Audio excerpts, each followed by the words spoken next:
নমস্কার, আমি বাবলি আর আপনারা দেখছেন বঙ্গবাবলি ইউটিউব চ্যানেল। আপনাদের সকলকে বঙ্গবাবলি ইউটিউব চ্যানেলে স্বাগত। চলে এসেছে নতুন ভিডিও নিয়ে। আজকের ভিডিও আইসিডিএস কেন্দ্রিক। বঙ্গবাবলি ইউটিউব চ্যানেলে আপনারা আইসিডিএস কেন্দ্রিক ভিডিও নিয়মিত পেয়ে যাবেন। এছাড়া বঙ্গবাবলি ফেসবুক পেজ রয়েছে, পেজের লিংক ডেসক্রিপশন বক্সে রয়েছে।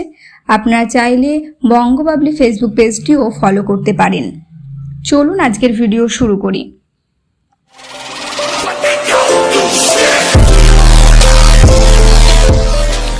সংস্কারের অভাবে বিপজ্জনকভাবে রয়েছে অঙ্গনারী কেন্দ্র। বড় বড় ফাটল ধরেছে দেওয়ালে।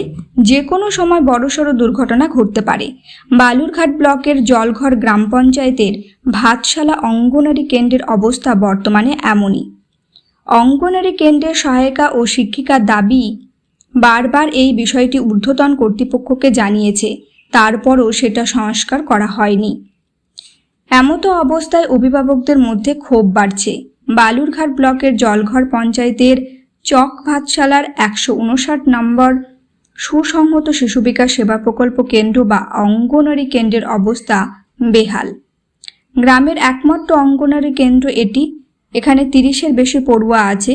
অঙ্গনারী কেন্দ্রের দেওয়ালে দীর্ঘদিন ধরে ফাটল দেখা দিয়েছে। যত দিন যাচ্ছে সেটি তত বড় হচ্ছে। সেন্টারের ওপরের টিনও নষ্ট হয়ে যাচ্ছে, যার ফলে বৃষ্টি হলেই ঘরে জল পড়ে। দুটি ঘরের একটিতে রান্না ও একটিতে পড়াশোনা করানো হয়। দীর্ঘদিন ধরে সেন্টার বেহাল হয়ে থাকায় পড়ুয়ার সংখ্যা দিন দিন কমছে।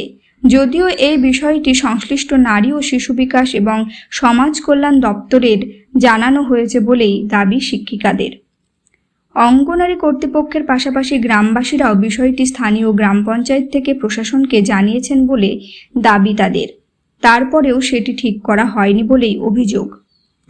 এই বিষয়ে অঙ্গনারী কেন্দ্রের এক শিশুর অভিভাবক শিউলি দাস মহন্ত বলেন, সন্তানদের অঙ্গনারী কেন্দ্রে পাঠিয়ে চিন্তায় থাকতে হয় আমাদের। অঙ্গনারী কেন্দ্রের ভেতরের দেওয়াল যেভাবে ফেটে আছে যে তাতে ভয় হয়।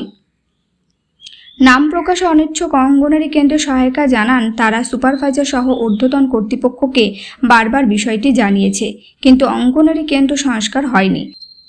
স্কুল চত্বর একটি টিউবওয়েল থাকলেও সেটা প্রায় 4 বছর হয়ে গেল অকেজো। রান্নার জল গ্রামবাসীদের বাড়ি থেকে আনা হয়। বালুরঘাটের বিডিও সম্বল ঝা বলেন, এই কেন্দ্রটি যাতে দ্রুত ঠিক হয় তার জন্য সংশ্লিষ্ট দপ্তরের সঙ্গে কথা বলবো। তাহলে অঙ্গনারী কেন্দ্রের বেহাল অবস্থা, এই অবস্থাতেই বাচ্চারা অঙ্গনারী কেন্দ্রে যাচ্ছে।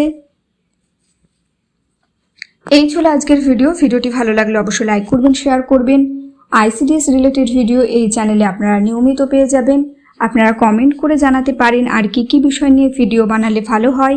চেষ্টা করব সেই সব বিষয় নিয়ে ভিডিও বানানোর। আজকের ভিডিও এখানে শেষ করলাম। সকলে ভালো থাকুন, সুস্থ থাকুন।